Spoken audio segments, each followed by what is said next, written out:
माजी उपसरपंच गोविंद बर्गे यांचा गेवराई शहरातला माधवनगर भागामध्ये आलिशान बंगला आहे। तर हाच बंगला त्यांच्या मृत्यूचे कारण ठरले अशी चर्चा आहे। एका नर्तकीकडनं गेवराईतल्या एका आलिशान घराची मागणी केली जात होती। गोविंद बर्गे यांनी सोलापूर जिल्ह्यामध्ये स्वतःवर गोळी झाडून आत्महत्या केली होती। तर त्याच प्रकरणामध्ये अधिक माहिती देत आहेत आमचे प्रतिनिधी योगेश काशीद। ज्या आलिशान घराची मागणी केली होती हेच ते आलिशान घर आहे जे की गेवराई शहरामधलं माधवनगर मधलं हे घर आहे। गेल्या 1 वर्षापूर्वी माजी उपसरपंच गोविंद बर्गे यांनी या घराची खरेदी केली होती आणि याच घराची मागणी संबंधित नर्तिकेने सरपंचाकडे केली होती आणि याच घरामध्ये संबंधित माजी उपसरपंच गोविंद बर्गे आणि त्याचबरोबर त्यांचं संबंधित कुटुंबीय राहण्यासाठी येणार होतं। मात्र त्यांचं राहण्याचं स्वप्न जे आहे आता अधुरं राहिलेलं आहे। माझ्यासोबत इथले काही नागरिक आहेत।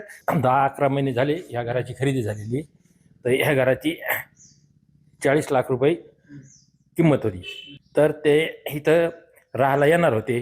तर वास्तुशांती केली। वास्तुशांती केल्याच्या नंतर ते त्यांना विचारलं की तुम्ही कधी येणार आहे? ते म्हणले नाही, मला मुंबईला जाऊन यायचं आहे, मला मोर्चामध्ये जायचं आहे आणि मोर्चाचं झाल्याच्या नंतर मी निर्णय घेणार आहे, नंतर मी राहायला येणार आहे, असं त्यानं माहिती दिली ती। साम टीव्हीसाठी योगेश काशीद, गेवराई, बीड।